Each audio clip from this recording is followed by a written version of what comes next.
This is Jamey with Stonemaier Games, and today I'm going to talk about my favorite mechanisms in Vendetta, based on the brand Vampire the Masquerade, which I know nothing about. I just wanted to play the game because the designer, it's Bruno Faiduti, very famous designer, and Charlie Cleveland, who is the designer and producer and developer of Subnautica, a very wonderful video game, digital game. So I played this with 4 players this past weekend, and I had some thoughts to share. A lot of really clever mechanisms in this game.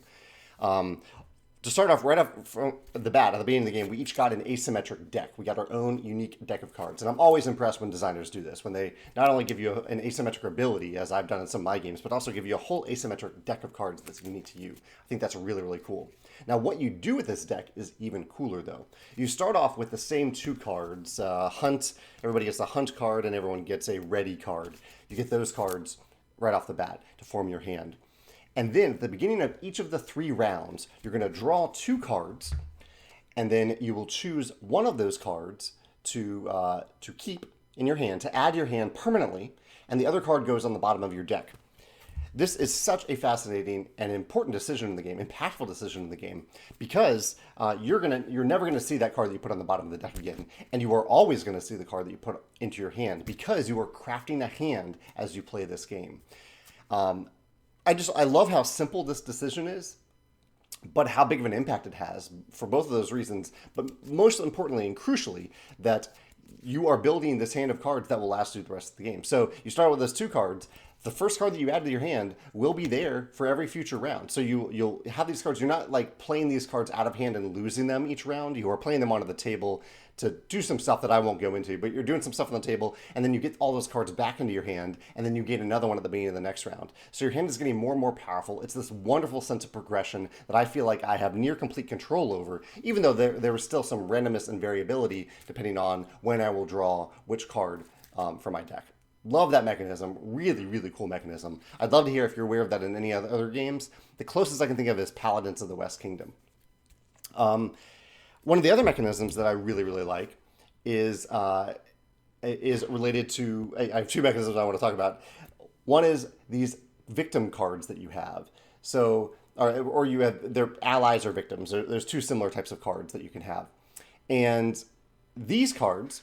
I'll hold this up and stop shaking it around so you can see. The sleeve is kind of making it hard to see. But basically, you have these cards, and this isn't a great example. Let's find another one. These are cards that you can earn over the course of the game.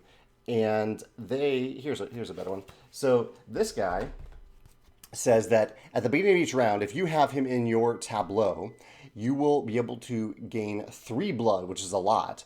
And at the end of the game, if he's still in your tableau, you gain 2 victory points. And blood is a resource you are spending in the game to do a lot of things. Sometimes other vampires, other players in the game will take blood away from you, and if you don't have enough blood, that's a big problem. That's a way to lose the game rather quickly.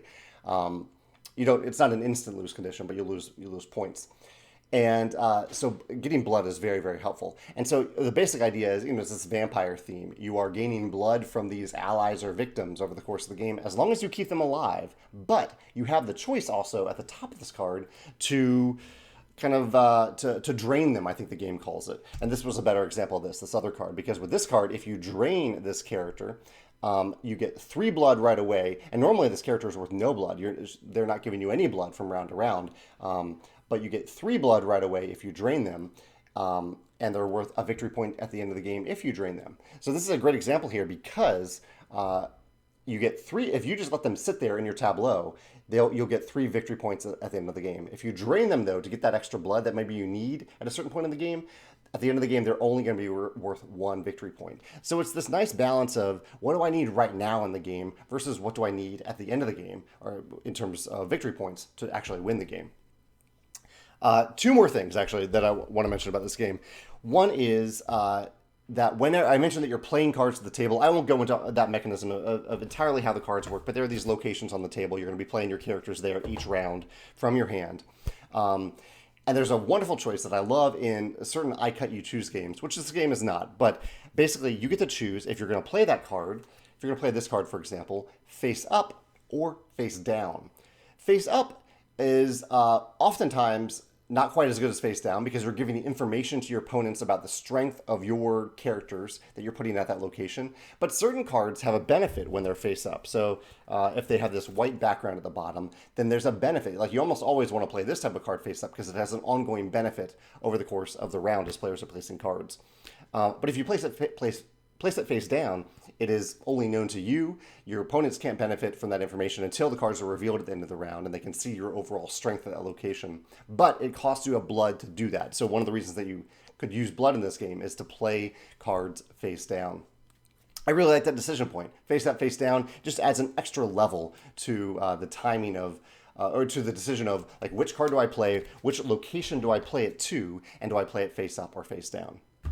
The last thing I wanted to mention about this game is that I think it's a rare case that the game is the exact right length. The game says it's a 30-minute game. Ours went a little bit over that because it was a learning game, but it was pretty much 30 minutes, and it was exactly the right length that it needed to be. It's not a particularly heavy game, even though there are lots of interesting decisions in it.